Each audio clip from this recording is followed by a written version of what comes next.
Esto es Cosas de Sapiens. De las cavernas a las estrellas. Iniciamos el viaje. Hola, ¿qué tal? Y bienvenidos a Cosas de Sapiens. Yo soy Víctor González y conmigo Maritza Gómez Hola Víctor, hola Sapiens. y Sergio Velasco. Hola Maritza, hola Víctor, hola amigos de Sapiens, bienvenidos a bordo y pues hoy vamos a tratar un tema interesante, Víctor, Maritza, que tiene que ver de nueva cuenta con esto de lo que es la edición, pero no la edición de video, no la edición de audio, sino esta nueva noticia que nos acaban de decir, que por cierto me quedé pensando a partir de ella en todos mis amigos calvos, pero pues se está ya platicando por ahí de un nuevo experimento en laboratorio con ratones, Víctor y Maritza. Sí, la noticia, básicamente algunos ya la vieron y si no, aquí se enteran, que la empresa Colossal Bioscience, que es una empresa norteamericana que ha estado anunciando que tiene ya la tecnología para clonar al mamut, se adelantó a hacer una pequeña prueba de concepto y presentó vivo a un ratón mamut, un ratón mamut lanudo o un ratón que ha sido genéticamente modificado para que tenga ciertas características que tendría el mamut. En este caso, lo que buscan es que sea resistente al frío y tiene mucho pelo. Más o menos eso es lo que podemos decir así en resumen, pero vamos a platicar de qué nos dice esto. ¿Por qué debería de importarnos y cuáles son las reflexiones y debates que despierta el hecho de que tengamos la posibilidad de editar genéticamente organismos y que la iniciativa privada, empresas como Colossal Bioscience, ya tengan las herramientas a su disposición para hacerlo? Incluso presentaron ya al ratón lanudo, que el que presentaron seguramente no fue el primer experimento, seguramente hubo unos previos. Probablemente algunos de ellos no salieron tan bien. Y además este nuevo ratón, pues no sabemos cuál vaya a ser su nicho, si lo van a mandar a Siberia, lo van a mandar al frío, de veras necesitan tener tanto pelo estos, pero finalmente es algo parecido a lo que tenemos en todos los demás animales domésticos, los Yo hemos estaba ido, pensando que lo los pueden hemos... mandar a las escuelas de salones de belleza, a las estéticas, donde las enseñan a las chicas a peinar y a poner tubos, ¿no? Sí, Ahí tener seis, siete ratones o cortes de cabello. les va a dar mucho para practicar. Claro. Sí, lo que hace Colossal Bioscience aquí es llamar la atención, porque si ustedes quieren visitar ahí su página, pues, seguramente tuvo mucho tráfico esta semana. Ellos lo que hacen es que anuncian como que están poniendo las herramientas para desextinguir al mamut, al tigre de Tasmania, al dodo o algunos otros animales que ya no están en la naturaleza, que ya se extinguieron hace muchos años. En el caso del mamut, por lo menos 10.000, y lo presentan todo con un halo de sostenibilidad, de repoblamiento de la tierra. Pero no nomás son estas tres especies icónicas las que se han extinto. Lo que sabemos es que la extinción que estamos provocando los seres humanos es de cientos o miles de especies al año. El libro La sexta extinción de Elizabeth Colbert, que es un libro muy influyente que muchas personas Ujú. citan, argumenta que estamos viviendo un evento de extinción masiva comparable a las 5 extinciones anteriores en la historia de la Tierra. O sea, eso es una realidad, pero la empresa dice que va a repoblar con ciertas especies que, así como el ratón mamut quizá no tiene exactamente un lugar en la naturaleza, de todos modos fue a partir de un animal de laboratorio, el mamut, si lo trajeran de vuelta, pues sería un individuo siendo una especie muy social. ¿Quién le va a enseñar cómo es ser mamut? ¿Dónde va a vivir? ¿Es justo traerlo de vuelta? El mero hecho de que podamos significa que debemos, que está bien. Vamos a platicar un poquito de esto en el episodio, pero para ello vamos a invitar a uno de nuestras amigas, las Sapiens, que nos va a acompañar hoy aquí, que se llama Ana Yarsi Heredia. Ella es médica veterinaria, maestra en ciencias de la salud, doctora en ciencias, y ha sido estudiosa del tema de la bioética en general, miembro del Comité de Bienestar Animal, el Consejo Técnico de Sanidad Animal, del Comité de Certificación de Animales de Laboratorio. Una perspectiva profesional desde la bioética es la que le invitamos a que nos acompañe hoy para que tengamos también un poquito más de profundidad en nuestras reflexiones y no nomás nos quedemos con lo que Homero Simpson hizo cuando mezcló el tabaco con el jitomate e hizo el tomaco, un producto que todos querían. Porque a mí esto de Colossal Bioscience me parece que tiene que ver mucho con marketing. El marketing, pues no es exactamente uno de los fundamentos de la sostenibilidad de los animales. No creo que sean solamente porque quieren mejorar las condiciones, sino las condiciones de la biodiversidad, sino porque quieren vender su producto. Oye, en la mesa directiva, en el consejo de administración de esta empresa, ¿no estará el amigo de Maritza? ¿Cuál amigo? Pues No, este no amigo está. que ahora está ahí en la presidencia, que atiende ahí en la oficina oval de Trump. Ah, bueno, pues Maritza ya nos dirá ella, porque ya está metido en todo. Quién Sí, sabe sí. si también sea parte de esto. Anayan, si estás por ahí, acompáñanos ya, por favor. Hola, buenos días. ¿Qué tal, Anayan? Bienvenida. Anayan, bienvenida a Cosa de Sapiens. Como escucharás, estamos platicando entonces ya del ratón mamut, y nos gustaría que hicieras una primera intervención con respecto a esto de, para empezar, el ratón lanudo es producto de ratones con los que se han experimentado por mucho tiempo. Tienes experiencia con respecto a los animales de laboratorio. Para empezar, ¿cómo está el asunto en de los cuestionamientos de la bioética con respecto a la experimentación de animales? Ya nos había acompañado por aquí a Sergio y a mí, Itzcoatl Maldonado, que Ujú. por cierto fue quien me contactó contigo, para platicar de los changos que se escaparon. ¿Te acuerdas, Sergio, cuando se escaparon los changos del laboratorio, que uno aprendió a abrir la puerta y se fueron todos? Ya Sí, sabes todo. aparte se quedó uno con nosotros a conducir el programa de un tiempo para acá, ¿no? Así es, Ah, no, no, no. así es, ya tiene ¿Se su llama propio podcast. Sergio? Ya tiene su propio podcast. Sí, sí. Entonces, hablamos ahí un poquito de la ética con respecto a los animales para experimentación. En este caso, incluso, pues es una nueva especie, pero no es la primera vez que pasa, ¿verdad? No es la primera vez. Y bueno, un poco entrando en el contexto de la modificación genética con estos animales, pues sí quisiera empezar que en realidad la investigación con animales ha ido en paralelo al desarrollo de la medicina. Entonces tenemos muchísimo tiempo utilizando animales. Claro, en las últimas décadas se han apoyado de las técnicas de ingeniería genética para hacer modelos más cercanos a condiciones que respondan a fenómenos humanos, ¿no? Principalmente porque la investigación, la gran parte de lo que se hace, pues ha ido históricamente en beneficio del humano para conocer más de las enfermedades, para hacer tratamientos, para desarrollar vacunas, en fin, o sea, tiene como más aplicación hacia el humano. Entonces, pues lo que se ha venido buscando es tener modelos pues mucho más semejantes, que también históricamente ha habido esta percepción negativa hacia la investigación con animales. Sí, ha habido grupos que han estado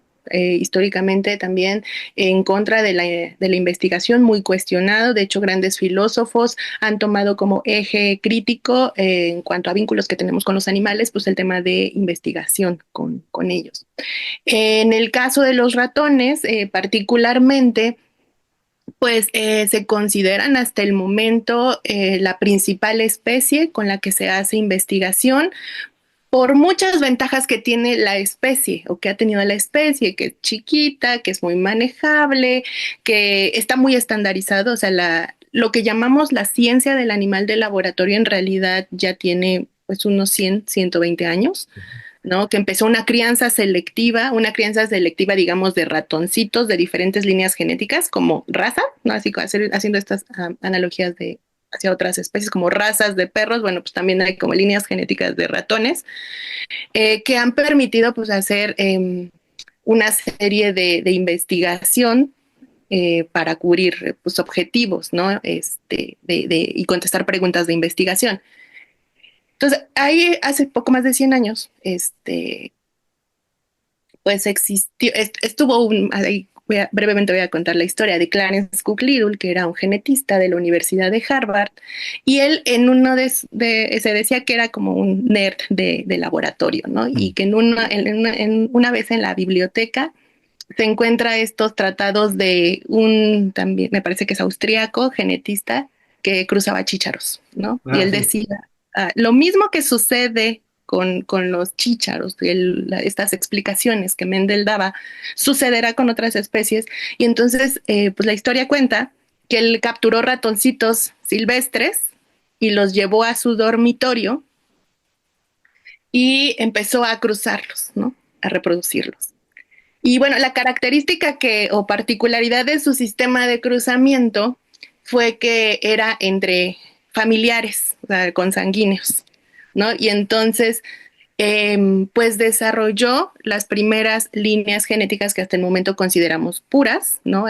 Cepas que se siguen utilizando. Y bueno, pues algo que tiene que ver la historia también es que es curioso, pues lo corren, él está en la Universidad de Harvard, lo corren porque ya su dormitorio olía un montón a ratones. Pero él se queda con esta idea de quiero mi fábrica de ratones, ¿no? Quiero una fábrica de ratones que justo se dedique a la producción de estos animales con este fin de investigación. Y entonces pues también se dice que quien le ayudó fue Henry Ford a desarrollar esta fábrica de ratones. Órale. Que se llamó Laboratorios Jackson.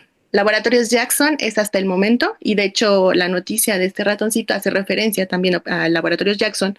Laboratorios Jackson hasta el momento es la principal empresa de comercialización y aspectos genéticos que tiene que ver con los ratones. De hecho, si uno googlea Laboratorios Jackson, se va a encontrar la base de datos de más de 10,000 líneas genéticas, no sé cuántas, pero miles de líneas genéticas de ratones. Y entonces uno encuentra ahí toda la genética de los ratones. Perdóname, Yancy, nada más porque me parece importante. Estamos diciendo que esta es una empresa comercializadora de diferentes especies y cepas de ratones para todos los laboratorios del mundo. De especies, no, como del ratón, está muy centrada al ratón. Al ratón, pero de líneas genéticas. Ok. A diferentes líneas genéticas de la misma especie que es el ratón, y entonces los investigadores pueden comprarle a Laboratorios Jackson ratones para hacer sus investigaciones. Ahora Jackson pues también puede comprar patentes, ¿no? O sea, yo, no sé, siendo de la UNAM, puedo desarrollar un ratoncito genéticamente modificado con alguna característica obviamente en particular, y bueno, pues Jackson puede comprar la patente y entonces en ese momento el Jackson ya tiene los permisos, ¿no? Para reproducirlo y comercializarlo, ¿no? Entonces, digo, Jackson ha crecido tanto que ya tiene otras áreas de investigación también, entonces, pero todavía existe y es hasta el momento pues la empresa más importante. Existen otras que comercializan ratones y otras especies de laboratorio, pero sí creo que esa es de las más importantes y bueno, pues la primera, ¿no? Okay. Aquí tengo una no humana que está muy paniqueada con esta conversación. Mi perrita insiste en que la cargue hoy, pero... Y entonces, pues así empieza esta comercialización de líneas genéticas, pero pues no había tantos, o algo que sí pasaba es que nacían ratones con algún tipo de mutación, pero que se hacía de interés para investigación y se iban fijando esas características y se hacían colonias de ratones con esa característica. Ahora, ¿qué pasa después? Bueno, pues se desarrolla la ingeniería genética, ¿no? Entonces, pues ya es más factible, mediante técnicas de ingeniería genética, modificar pues al ratón para que tenga ciertas condiciones. Y pues probablemente el primer ratón o de los primeros ratones que nacieron por técnicas de ingeniería genética, me parece que fue uno que se llamó ratón gigante, que hasta salió en una portada de Nature a principios de los 80. Y entonces, bueno, ahí lo que hicieron fue introducir el gen que codificaba para la hormona de crecimiento de una rata a un ratón, y entonces pues nace un ratón muy grande, un ratón gigante, ¿no? Mucho más grande de la talla normal de un ratón. Y entonces con esto se han dado cuenta, o bueno, más bien, con eso se dieron cuenta que era muy factible pues introducir genes de una especie a otra, y que en este caso la especie huésped podría introducir dentro de su material genético ese gen externo y pues podía pasar por esta maquinaria de replicación, transcripción, traducción, o sea, se sintetizaba la proteína, que en este caso era la hormona de crecimiento, ¿no? Y eso, bueno, y a partir de ahí pues se desarrollaron, o sea, se empezaron a desarrollar un sinfín de líneas genéticas. Y bueno, la intención en el contexto de investigación es pues que sean lo más parecido al humano. De hecho, hay toda una línea de ratones humanizados que tienen genes de humanos para que pues presenten la enfermedad o condición lo más parecido al humano, y entonces pues al ser sometidos a diferentes tratamientos o experimentos, yo pueda obtener datos que sean extrapolables, que sean válidos, robustos y demás. O sea, eso es lo que sí se ha venido desarrollando ampliamente en los últimos años. Ahora, las técnicas de ingeniería genética también se han venido modificando, bueno, se han desarrollado de tal forma que ahora son mucho más específicas, ¿no? Probablemente las primeras utilizaban muchos animales, muchos embriones, eran muchos intentos, y bueno, tardaban también mucho tiempo, mucho más inespecíficas, pero ahora pues estas tecnologías ya permiten que se desarrolle un ratón mucho más rápido, ¿no? Siendo, creo, me parece el sistema CRISPR-Cas hasta el momento la metodología que permite hacer edición genética mucho más rápido. Entonces, también eso se ha venido modificando, de tal forma que uno, por ejemplo, como investigador, va y entra a estos catálogos de las revistas, bueno, de estas empresas más bien de ratones, y tiene que buscar el ratoncito que más se adecue al cumplimiento de objetivos de investigación, pero si no está, estas empresas, Jackson, Taconic, Charles River, me parece, o sea, Te lo hacen. te lo confeccionan, te lo diseñan y te lo hacen. Y entonces, pues ya tienes tu ratoncito que le falta cierta proteína, no sé, quiero un ratón que sea deficiente de la proteína SP95 que se expresa en sistema nervioso central y que tiene que ver ahí con la sinapsis y comunicación. No lo sé, pero yo quiero un animal deficiente de ese gen. Entonces, o sea, lo confeccionan y ya lo hacen. Entonces, digo, eso ha sido muy exitoso, ¿no? El argumento principal es este gran beneficio en investigación, el saber más de tratamientos, el desarrollar más vacunas, medicina en general. Ese es el objetivo de hacer estos modelos mediante técnicas de ingeniería genética. Sin embargo, bueno, pues ya hay otras aplicaciones. ¿Qué otras aplicaciones? Pues ya hay animales que clonan, ¿no? Por ejemplo, hay laboratorios que te dicen que te clonan a tu perrito, ¿no? Ya esa tecnología de ingeniería genética, pues ya se ha ido hacia otras áreas, pues que han causado bastante interés, la clonación de especies, Dolly. Dolly, por ejemplo, un gran ejemplo, una situación pues exitosa, pero que además Dolly creo que utilizaron o nació después como de 250 intentos. Esa es una cosa importante. ¿Cuántos intentos habrá habido detrás antes del ratón que nos presentan? Seguramente, pues Muchos. ya nos presentan como el producto final, ¿no? Como siempre. Sí, claro. Incluso en el software, cuando te lo presentas es cuando ya funciona. El anterior, ¿te acuerdas que ChatGPT, creo que la versión 2.0 era racista, misógino y quería acabar con los humanos? Por eso no lo presentaron. Pero rápidamente, Ana Yancy, antes de que pasemos a otro tema, me gustaría que puntualicemos un poquito, así nomás, así de las que te acuerdes. Los ratones de laboratorio son héroes anónimos en nuestra lucha contra enfermedades, síndromes, padecimientos, en la producción de fármacos, para cosas que probablemente nosotros mismos, en lo personal o alguien que conozcamos, se han beneficiado en la historia de la medicina, gracias a poder experimentar con los ratones. Muchas cosas hemos podido resolver. Sí, sí, la verdad, y no nada más a los ratones, o sea, todas las especies que se ha utilizado para investigación. Claro, el modelo ideal hasta el momento, pues, o el más utilizado ha sido el ratón. Y sí, gracias a ellos pues, tenemos muchos fármacos, vacunas, tenemos conocimiento de fenómenos biológicos, o sea, al ser simplemente mamíferos, muchos fenómenos se dan de la misma forma, ¿no? En ellos que nosotros. Eh, pero también es cierto que cada vez está más cuestionado. ¿Por qué? Porque también ha habido gran desarrollo tecnológico de métodos alternativos que ahora pues permiten prácticamente desarrollar un fármaco sin el uso de animales o ya que nada más se utilice en etapas finales. Sin embargo, sí, mucho le debemos a los animales de laboratorio. Ana Yansin, yo quisiera lanzarte una pregunta. Sí. Me dio mucha curiosidad. Me dio mucha curiosidad la empresa Colossal. Entonces, me metí a su sitio web y están, bueno, explican ahí sus esfuerzos para, yo digo revivir, pero ellos dicen desextinguir al mamut lanudo, al dodo, al tilacino, que también conocemos como tigre de Tasmania, y una especie de palomas, creo. Entonces, lo que nos contabas ahorita es como, bueno, hay ciertas especies para las que nos conviene como humanidad, digamos, invertir en su edición genética. Pero ¿qué pasa con especies como el mamut lanudo, el dodo, el tigre de Tasmania, que ni siquiera existe ya su hábitat original?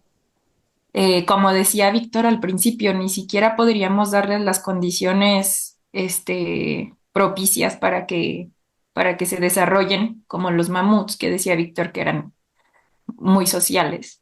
Entonces, sí, como desde la bioética, ¿qué pasa con estas especies que quieren desextinguir empresas como Colossal? Y enfatizo que es una empresa. Tendría que haber alguna suerte de ganancia ahí, ¿no? Digo, ellos argumentan que en gran parte este conocimiento o esta posibilidad que les permite ahora la ingeniería genética, pues les va a permitir conocer fisiología de esas especies y tal vez de alguna forma beneficiar a las que actualmente están, pero que tienen un gran parecido, ¿no? Por ejemplo, el mamut creo que se parece al elefante, entonces, bueno, pues tal vez información que yo pueda obtener de sus ancestros puedan beneficiar a especies. Pero bueno, también es cierto que sí sería un gran problema desextinguirlos, porque además tenemos un montón de problemas actualmente en el planeta, con las especies que están aquí, ¿no? Que están presentes, que están y que pues también están pasando por varios problemas derivados de todo lo que hemos hecho, ¿no? Los humanos, todo lo que Todo les lo que hemos... hemos hecho como humanos, claro. Entonces, las especies se están extinguiendo por varias razones y entonces pues, uno trae especies que van a pelear además por recursos con los que ya están aquí, ¿no? O sea, bueno, de ahí se pueden desprender varios aspectos, desde conservación, todo es el impacto del humano con otras especies, ¿no? Esta posibilidad de que en el campo de la bioética, sobre todo cuando se habla de estos aspectos, pues hay una pregunta muy general que todos se hacen, es decir, sí, técnicamente está muy padre, técnicamente es muy atractivo, pero y técnicamente pareciera que es posible, pero lo técnicamente posible es realmente aceptable dentro de un contexto bioético, ¿no? O sea, sí, esta posibilidad de clonar, esta posibilidad de revivir o desextinguir, esta posibilidad de ya manipulación genética en realidad éticamente es aceptable. Esa es la pregunta que se hacen los bioeticistas, ¿no? Con este desarrollo de la tecnología. Y bueno, pues hay filósofos que dicen que hay que ser responsables, que hay que aplicar un principio de precaución y ser cautelosos ante todo esto, ¿no? Y responsables Sí, ante el sí, desarrollo ya todos vimos Jurassic Park y sabemos que las cosas pueden terminar mal. En el caso Y justamente esa parte, por ejemplo, Hans Jonas, que fue un Ajá. filósofo, habla de la responsabilidad y precaución, y mucho tiene que ser a partir del miedo, de estas cosas catastróficas que pueden suceder, te llevarían a ser precavido o cauteloso, justamente. O quienes también los conocimos, Pinky y Cerebro, o sea, era una rata de laboratorio que después quieren conquistar el mundo. No, pero ya hablando un poquito más en serio. Colossal Bioscience ha tomado algunas especies emblemáticas para ponerlas como la bandera de la desextinción, atrayendo atención y seguramente inversionistas y probablemente más adelante clientes, personas que quieran comprar alguno de sus productos, que no sabemos en este momento, sería especular, pero teniendo ya las herramientas podrían ser pues prácticamente lo que convenga al mercado y lo que hemos visto es que si el mercado lo pide, hacerlo reditúa. Entonces podríamos pensar que más adelante, ya teniendo la posibilidad, bueno, ¿qué nos va a detener para hacer un pequeño elefante hipoalergénico que puedas tener de mascota en tu casa, ¿no? Si quieres, o no sé, a lo mejor estoy yéndome muy lejos, pero estas son especies icónicas que todos identificamos y que a todos que nos caen bien, aunque no los conocimos, pero en realidad se están extinguiendo miles de especies en el mundo de otras especies, de otros individuos, especies que no ni siquiera alcanzamos a conocer. O también, ¿quién cuida a los animales feos? Esa es una de las cruzadas que uno ¿Qué investiga. pasó? A ver, de mí no vas a Ah, esperar. Sí, porque ¿Cuáles todos, son los animales feos, según todos tú? queremos salvar al rinoceronte, al panda, a los delfines, pero por ejemplo el pez que parece moco, o las bacterias que nadie conocimos, o las ranas que ni siquiera encontramos, hay El muchos peces. tlacuache, hombre, Sí, pobre sí tlacuache. somos especistas, somos Somos especistas. o sea, sí Exactamente. discriminamos. De hecho, mucho de la investigación tiene que, o sea, ¿por qué hacemos un montón de cosas con los animales? Hacemos con ellos lo que no podemos hacer en muchas ocasiones con nuestra propia especie. Pero también dentro del mundo de las otras especies discriminamos, porque algunos los vemos más carismáticos, porque algunos tienen históricamente más vínculo con nosotros. Por ejemplo, en investigación ha habido mucha presión y eso se ha plasmado en un marco jurídico. Ha habido mucha presión para que no se utilicen perros y gatos, Ujú. pero realmente parece que no hay conflicto con utilizar ratas y ratones. Sí, por algo es, porque no es lo mismo una rata que si la vieras en tu casa no te gustaría mucho y provocaría gritos, que un perrito. No es lo mismo. Pero quiero llevar esto un poquito también ya para cerrar por el lado de las implicaciones para los sapiens, no solamente en términos de lo que hacemos con los animales, sino cómo esto pudiera modificar el rumbo de nuestra propia especie. El hecho de que se pueda hacer esta edición genética y de que se estén haciendo estos experimentos y logrando estos productos o líneas de investigación tanto en la iniciativa privada como en la investigación científica en instituciones, nos muestra que estamos cada vez más cerca también a que sea posible y de hecho ya hay realidades, hay padecimientos que han sido curados gracias a edición genética, específicamente con CRISPR-Cas9, nos acerca al punto en el cual antes solamente ficcionábamos o imaginábamos en la ciencia ficción, por ejemplo, y quiero rápidamente traer a colación la película Gattaca, que habla de la discriminación que sufría una persona que no había sido genéticamente modificada cuando ya casi todos los demás sí eran. Eh, las aseguradoras no te van a asegurar si no saben que ya fuiste editado. ¿Tú te acuerdas de esa película, Sergio? Yo creo que Maritza no, pero a nosotros sí Creo que nos... sí, es de allá de 1900 Carranza, lejos me acuerdo, pero sí, sí, sí. En 1997 Del salen 97. Ethan Hawke, Uma Thurman y Jude Law, de tres muy famosos. Era producida por Danny DeVito, qué raro, ¿no? Pero Yo bueno, ni había nacido. exacto, yo creo que por eso no te acuerdas. Pero básicamente eran dos hermanos. Los dos eran personas dedicadas, los dos trabajaban, los dos estaban tratando de salir adelante, pero uno de ellos nació poquito después de que ya se podía hacer edición genética y otro era, como nosotros, un sapiens orgánico, vamos a decirle así. Entonces, la edición genética, en el caso de la película, permitía, en este caso ficcionado, que se eviten ciertos padecimientos congénitos que pueden ser evitables. Por ejemplo, que reduce la probabilidad de que tenga un infarto antes de los 60 y cosas como por el estilo.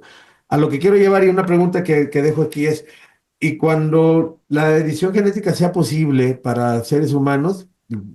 Y seguramente hay legislaciones que por el momento pudieran aplicar, pero no en todos los países por igual.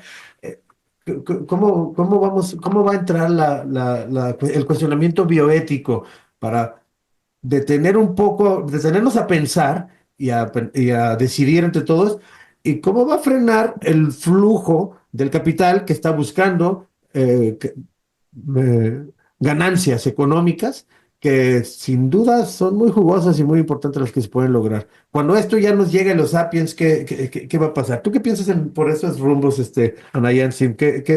¿Cuál es la conversación al respecto? Sí, bueno, si bien justamente una de las intenciones de la aplicación de todas estas técnicas es curar enfermedades o condiciones a nivel embrionario, pues también se habla de toda esta posibilidad de que mediante técnicas de ingeniería genética también se puedan como otorgar ciertas habilidades en el humano, ¿no? Que sean personas, por ejemplo, que se puede editar genéticamente de un humano a nivel embrionario, por ejemplo, pueda ser más inteligente, ¿no? Que pueda tener más habilidades, no sé, para la música, más habilidades para el deporte. O sea, ya se habla de individuos con características, ¿no? Podríamos decir superiores, no lo sé, con respecto a uno que se hace, digamos, de forma normal, ¿no? Entonces, pues ahí hay planteamientos desde hasta qué punto se tendría que hacer o aplicar estas tecnologías, si se tiene que regular y en esta regulación ya van ciertas prohibiciones para qué sí podría utilizarse y para qué no, y otra, pues un poco esta parte de jugar a casi ser Dios, ¿no? Yo tengo la posibilidad y entonces em, Qué se puede preocupante. hacer todo sin ninguna restricción. Y en caso de que se hiciera imaginarse este escenario en donde ya existe, así como hiciste referencia a la película, a la película ya existan estas personas modificadas genéticamente y que tú convivas y te enfrentes a estas personas que ya tienen ciertas condiciones especiales, ¿no? ¿En qué desventaja nos pondrían? Sí, es una visión incluso transhumana, porque ya serían Sapiens o Sapiens 2.0. Después, sus hijos también heredarían, estaríamos La cambiando a característica. nuestra propia especie y siempre lo hemos hecho. El mero hecho de escoger pareja que te guste porque por ciertas características, pues ya es modificar genéticamente tu descendencia, si es que la tienes, pero hoy tenemos una herramienta para hacerlo a nivel genético, para que de una generación a otra el cambio sea abrupto. Los perros, como el que nos acaba de enseñar Maritza, también fueron modificados genéticamente a partir del lobo o de algún animal parecido, y ya no, yo no me imagino cuál será el nicho en la naturaleza del Pomeranian. No creo que le guste pelear ahí por comida contra los chacales y contra las hienas, pero finalmente, ya hemos hecho modificación genética de muchas de las especies con las que convivimos, prácticamente todas las especies domésticas, prácticamente todos los cultivares, es decir, las cosas de las que nos alimentamos. No existe la cebolla ni la zanahoria en la naturaleza, esa nosotros la modificamos, pero poco a poco, a través de muchas generaciones, agarrando la más jugosa con la más grande y que la que más resistía, y después de miles de años tenemos, pues lo que tenemos hoy, el maíz, el trigo, etcétera. Pero Lo ahora hemos podemos hecho también con el ganado, ¿no? Se ha ido también poco a mejorando las poco, ajá. especies, ¿no? Claro, claro, todas las especies que consideramos domésticas es porque ya pasaron largos años de selección en cuanto a cruzamiento, que ya cambiaron características fenotípicas, ¿no? O sea, justo el pomerán no se parece al lobo, ¿no? Que podría ser Swans, no se parecen en nada, o sea, fenotípicamente ya están modificados y pues también en comportamiento, ya ese es todo un proceso de domesticación que sí ha venido de una selección, o sea, vacas que producen un montón de leche, bovinos que engordan muy rápido, o sea. Pollos con 4 alas para que se vean más días y todas esas cosas. Bueno, pues la pregunta es, ahora ya podemos, pero debemos, sería buena idea. Y lo bueno es que no nos van a consultar, ¿eh? No va a haber elecciones, no va a haber encuesta, simple y sencillamente, pues una vez que es posible, probablemente veamos, así como esta semana el ratón lanudo, probablemente veamos en los próximos años otros pasos con, en este caso, la bandera de la desextinción, pero ya siendo posible, sin duda, el mercado y el estímulo de la ganancia va a impulsar a que veamos otras cosas que se hacen a través de la edición genética, y no necesariamente que sean de bien común, y no necesariamente hay bioeticistas en el comité, aunque muchas veces por lo menos cuando se hace legislaciones deberían de ser consultados, pero muchas veces lo que vamos a ver es que de repente salen, a lo mejor no salen con un tomaco, Sergio. Pero sí pueden hacer un alacrán con alas. Dicen que Dios no le dio alas a los alacranes, no vaya a ser. Uy, no lo dudes. O, pues, bueno, especies que nos den mejores resultados, que nos den más producto, eso sin duda lo están haciendo constantemente, con sus cuestionamientos y con muchos argumentos a favor y en contra, pero por el momento, ese pequeño ratón lanudo, pues ahí anda creciéndole el pelo, ahí va a estar, ya está vivo, ya lo vemos.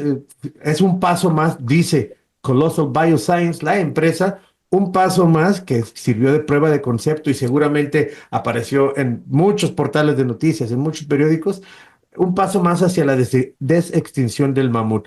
¿Lo llegarán a hacer? Yo no lo dudo mucho, yo creo que sí lo van a hacer. ¿Por qué? Pues porque es la bandera con la que se ha creado esta empresa. Pero ¿lo deberíamos de hacer? ¿Quién sabe? Eso es uno de los cuestionamientos que le invitamos a través de este podcast a que nos hagamos todos.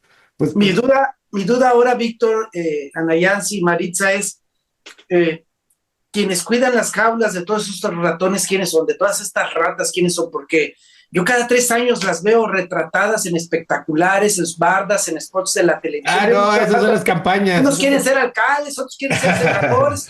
¿Quién cuida las jaulas? ¿Por qué los dejan escapar así nada más? También los changos que se escaparon ya anduvieron en campaña. Bueno, Ana Yansin, platícanos rápidamente, ¿cuál es tu trabajo en la Universidad Nacional Autónoma de México, en la UNAM, en donde Ixcuatl Maldonado también, que ya estaba aquí con nosotros, ¿En qué área estás en la UNAM? nos recomendó ahí contigo. ¿En qué área estás en la UNAM? Yo estoy en el área de animales para investigación. Doy clase en veterinaria, pero de tiempo completo estoy en el bioterio de la FES Iztacala, que es una facultad en donde se imparten licenciaturas del área biológico, médico-biológicos. Entonces, el bioterio pues tiene el propósito de producir animales para hacer investigación y también algunas prácticas que se hacen a nivel licenciatura, pues que implican el uso de animales, también. Ese es el propósito del bioterio.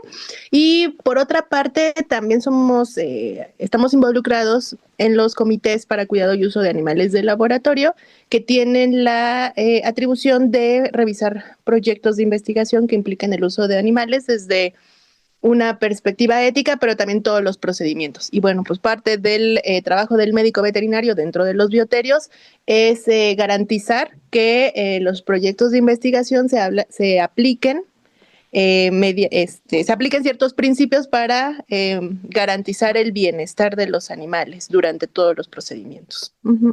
Excelente. Pues muchas gracias, un saludo hasta allá. Entonces también saludos a Ixcuatl Maldonado que nos puso en contacto.